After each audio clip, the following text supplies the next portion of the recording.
धन्यवाद सभापति महोदय। आपके माध्यम से अपने क्षेत्र की एक बेहद गंभीर किसानों की समस्या आपके समक्ष रखना चाहती हूँ। अध्यक्ष जी, अभी तक देश में भूमि अधिग्रहण, पुनर्वास और पुनर्स्थापन LARR अधिनियम 2013 को पूरी तरीके से लागू नहीं किया गया है, जिससे हर दूसरे वर्ष सर्किल रेट में अनिवार्य संशोधन किया जाना ज़रूरी होता है।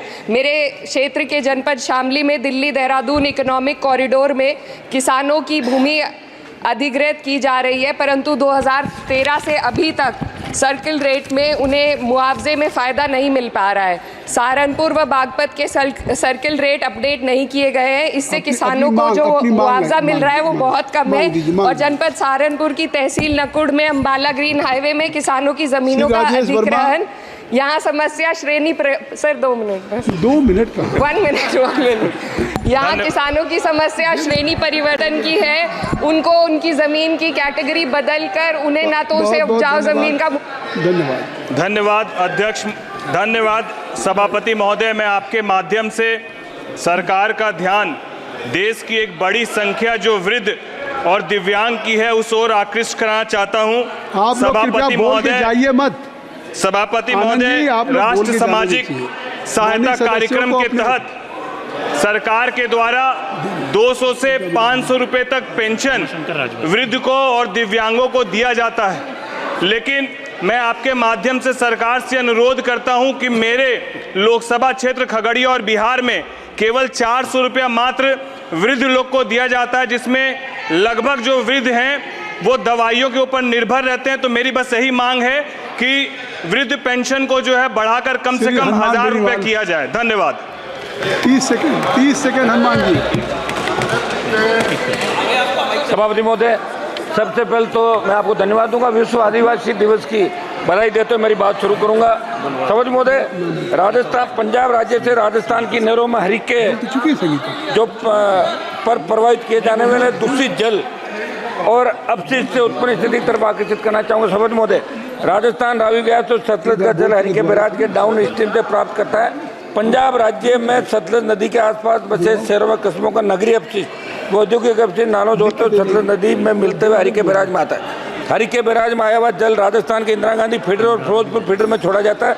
इंदिरा गांधी फीडर का पानी राजस्थान को मिलता है और फिरोजपुर फीडर पंजाब राजस्थान की। एक मिनट महोदय, इन नहरों में अपशिष्ट से मानव जीवन पर प्रतिकूल असर पड़ा। मैंने पूर्व में कई बार विषय को उठाया और प्राप्त जानकारी के अनुसार अपशिष्टों के शोधन हेतु पंजाब में STPs एंड CTPs के निर्माण दिन, लेकिन यहाँ और बेहतर उपाय करने की जरूरत है।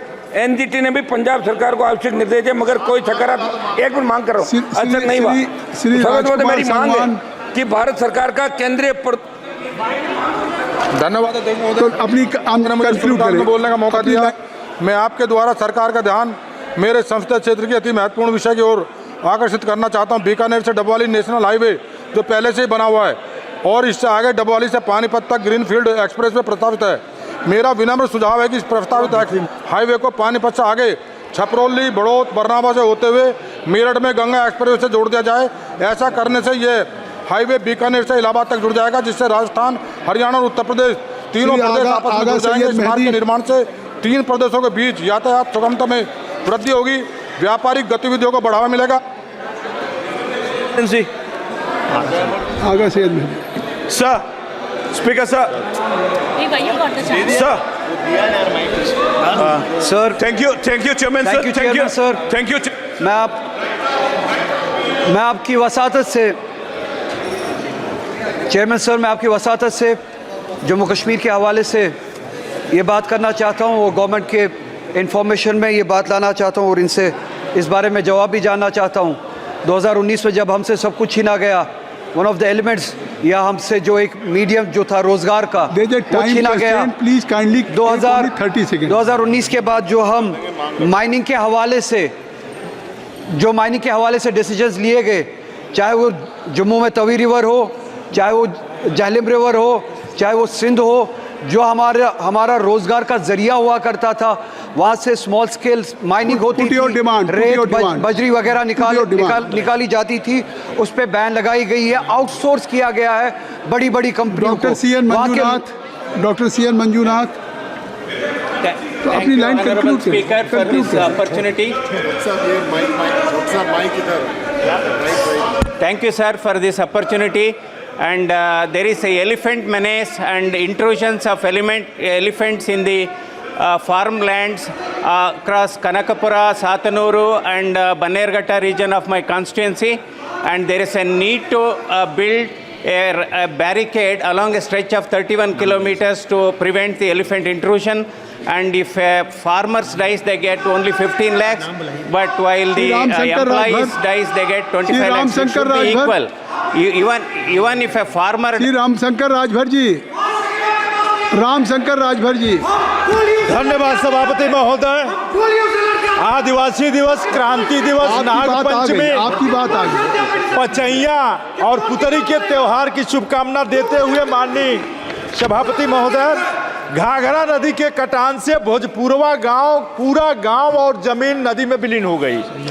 घाघरा नदी से खरीद, निपनिया, पुरुषोत्तम पट्टी, बिजलीपुर, सुल्तानपुर, ताहिरपुर, खादीपुर, कुशनपुर, कोटवा, तुर्ती पार, महुआ पार, खैरा, दुहा, बिहरा, मांग करिए, कृपया मांग करिए। और गंडक और खनुआ नदी से बलुआ, अफगान, लक्ष्मीपुर, बांसघाट, घाटी, सरिया, खैराट, ये सारे गांव में गंडक नदी, खनुआ और घाघरा से हम प्रताड़ित हैं।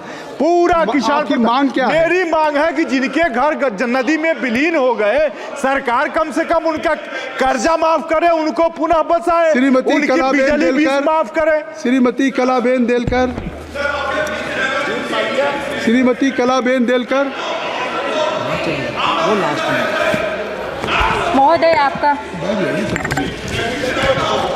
आपका बहुत बहुत धन्यवाद। आज 9 अगस्त विश्व आदिवासी दिवस के अवसर पर सभी देशवासियों, मेरे प्रदेशवासियों को, जनता को बहुत बहुत शुभकामना मैं देती हूँ। उत्तर प्रदेश दादरा नगर हवेली आदिवासी बाहुल्य क्षेत्र है। यहाँ करीब 70% जनता आदिवासी समाज से है। यहाँ प्रतिवर्ष आदिवासी जातियों को जागरूकता फैलाने एवं उनके अधिकारों के समर्थन और संरक्षण के लिए हर साल 9 अगस्त विश्व आदिवासी दिवस धूमधाम से मनाया जाता है। इस दिन का उद्देश्य विश्व आदिवासी समाज के अधिकारों की रक्षा करना है। आदिवासी समाज के अधिकारों को लेकर संयुक्त राष्ट्र संघ द्वारा 1994 9 अगस्त को विश्व आदिवासी दिवस घोषित किया गया था। श्री अनुराग शर्मा जी, आपके माध्यम से मैं इस दिन आदिवासी समाज लोग अपने देवी देवताओं की पूजा करते हैं, साथ धार्मिक रीति रिवाज।